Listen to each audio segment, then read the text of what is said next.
రాష్ట్రవ్యాప్తంగా వర్షాభావ పరిస్థితులతో రైతాంగం అల్లాడుతుంటే కాంగ్రెస్ ప్రభుత్వం మాత్రం ప్రాజెక్టుల నిర్వహణను పూర్తిగా విస్మరించిందని బీఆర్ఎస్ రాష్ట్ర అధికార ప్రతినిధి డాక్టర్ చిరుమల్ల రాకేష్ కుమార్ ధ్వజమెత్తారు. గురువారం పెద్దపల్లి ప్రెస్ క్లబ్లో నిర్వహించిన మీడియా సమావేశంలో ఆయన మాట్లాడుతూ కాంగ్రెస్ ప్రభుత్వ నిర్లక్ష్యం వల్లే జిల్లాలో సాగునీటి సంక్షోభం తీవ్రరూపం దాల్చిందని ఆందోళన వ్యక్తం చేశారు.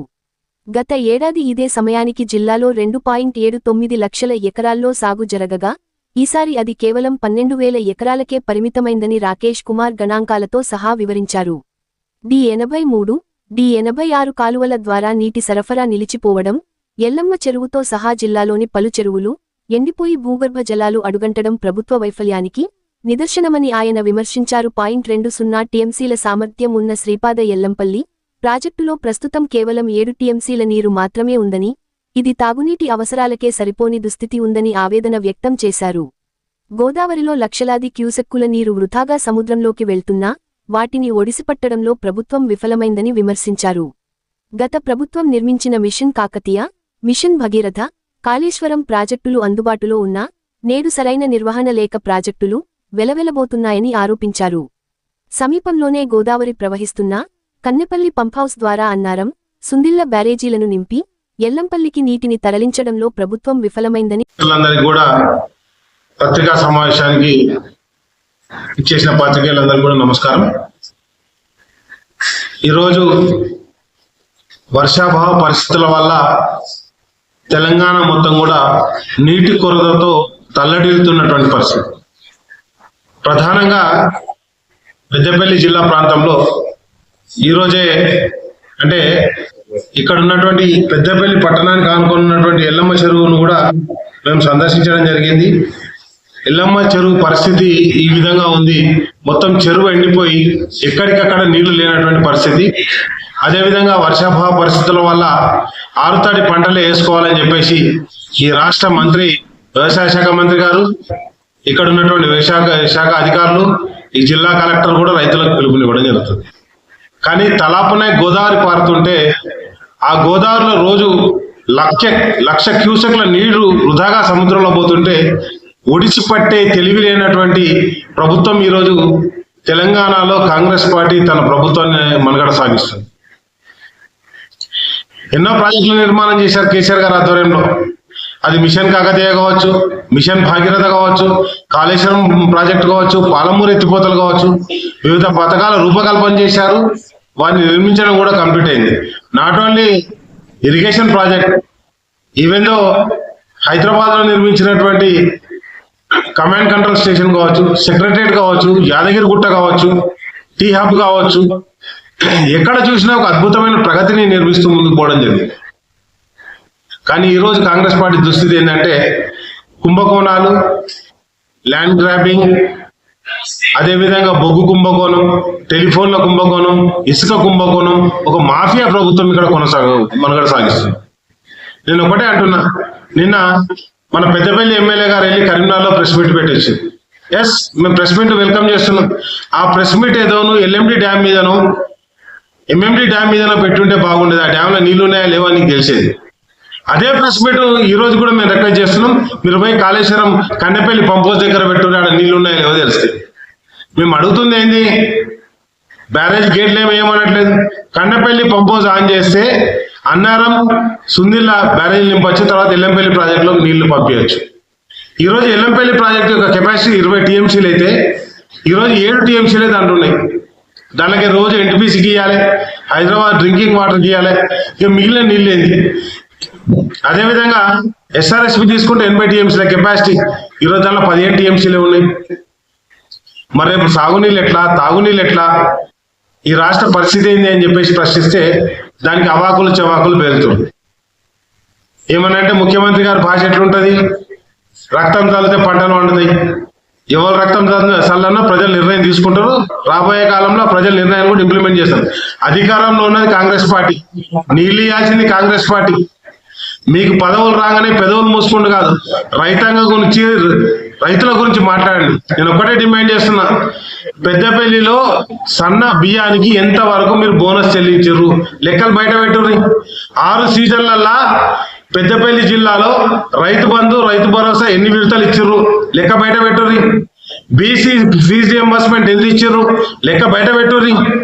అంతే తప్పితే కేసీఆర్ గారేమో కాళేశ్వరం ప్రాజెక్టు కడితే మీరేమో ఆ కాళేశ్వరం ప్రాజెక్టులో మొత్తం నీళ్ళని కిందికిడిచి ఆ ఇష్టం అమ్ముకోనికి చూస్తారు. ఇవన్నీ కూడా ప్రజలు గమనించడం జరుగుతుంది. ఏమనంటే ప్రెస్ మీట్ పెట్టాలి, బూతు మాటలు తిట్టాలి. ముఖ్యమంత్రి ఎట్లున్నాడో ముఖ్యమంత్రి కింద ఉన్నటువంటి మంత్రులు ఎమ్మెల్యేలు కూడా అదే విధంగా ఉన్నారు. వాళ్ళ భాష సరైన విధంగా లేదు.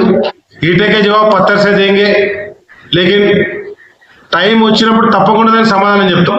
కానీ మీ భాష సంస్కరించుకోండి, లేకపోతే అదే వెర్రి తొర్రి భాష మేము కూడా మాట్లాడాల్సి వస్తుంది.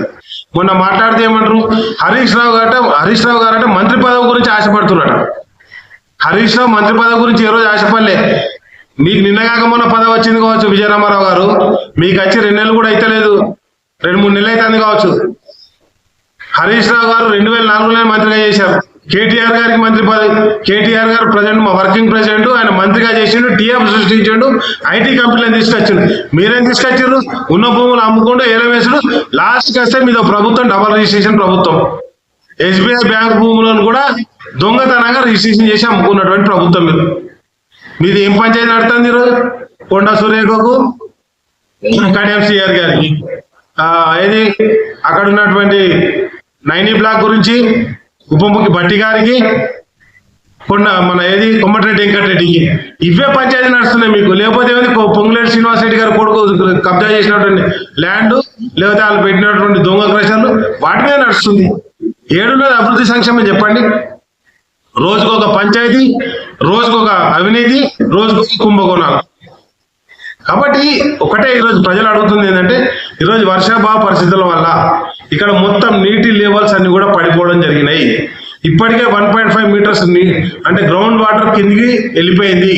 రాబోయే కాలంలో ఇదే పరిస్థితి ఉంటే నీళ్లు దొరకాయి. కాబట్టి ఎల్లో నీళ్ళ ప్రభావంతో జరుగుతున్నటువంటి ఈ ఏదైతే విపత్తును కాపాడాల్సిన బాధ్యత ప్రభుత్వంగా మీద ఉంది.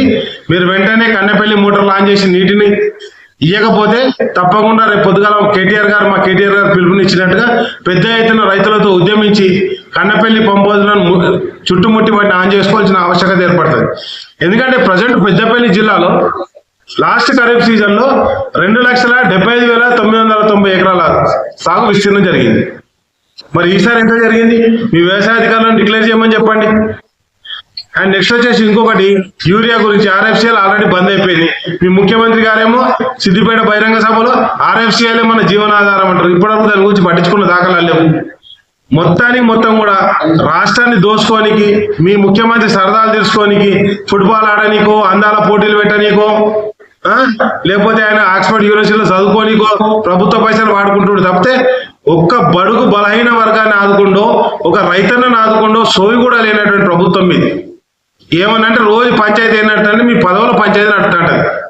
ఆ పదవులు ఎప్పుడు వస్తాయి? అందుకే 2-3 మంత్రి పదవులు ఆపెట్టిండు. ఎవరు ఎక్కువ మాట్లాడితే నువ్వు క్యాబినెట్ ఉంటావని చెప్తాడు ఆయన. అదే పని మీద అట్లనే ఆశపడి వీళ్ళందరూ కూడా ఉన్నారు కావచ్చు. కాబట్టి ఈ ప్రాంతంలో మన పెద్దపల్లి జిల్లా నుంచి అంటే 2 మంత్రులు విప్పున అంటే క్యాబినెట్ ర్యాంకులు 3 ఉన్నాయి. 3 కూడా కలిసికట్టుగా కూడా కనీసం పతిపాక రిజర్వాయర్ శంకుస్థాపన చేయలే, కాళేశ్వరం ప్రాజెక్టు రిపేర్ చేయలే. వెంటనే మోటార్ ఆన్ చేసి అన్నారం సుందిలో నీళ్లు నింపాలని డిమాండ్ చేస్తున్నాం. ఇదే విధమైనటువంటి భాష మాట్లాడితే మాత్రం విజ్ఞప్తి చేస్తున్నాం, వినకపోతే హెచ్చరిక కూడా చేస్తున్నాం. మీ భాష మార్చుకోండి, మీ పద్ధతి మార్చుకోండి. మా రైతులకు నీళ్ళు ఇవ్వండి, మాకు తాగునీళ్ళు ఇవ్వండి, సాగునీళ్ళు ఇవ్వండి, మాకు ఇవ్వాల్సిన బోనస్ డబ్బులు ఇవ్వండి, మా బీసీ ఫీజు రియంబర్స్మెంట్ ఇవ్వండి.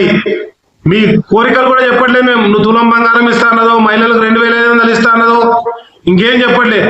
మా స్కూల్ పిల్లలకు స్కూల్ యూనిఫారాలు ఇవ్వండి. అవి శాతగానప్పుడు మీరు పదవులను కూడా అనర్థకం అని చెప్తున్నా. ఇప్పటి వరకు పెద్దపల్లి జరిగిన ఒక అభివృద్ధి చూపెట్టండి. ఒక్క అభివృద్ధి పథకం కూడా జరగలేదు. 10 ఏళ్ల కేసీఆర్ గారి హయాంలో ఈ ప్రాంతంలో అద్భుతమైనటువంటి జిల్లా కేంద్రంగా ఏర్పాటు చేసుకున్నాం. ఈ ప్రాంతంలో కలెక్టరేట్ కట్టుకున్నాం. మీరు వచ్చినప్పటి నుంచి ఎక్కడ పనులు అక్కడ గొంగడేసినట్టే ఉన్నాయి కానీ ఒక్క పని కూడా ముందడికి పోతలేదు.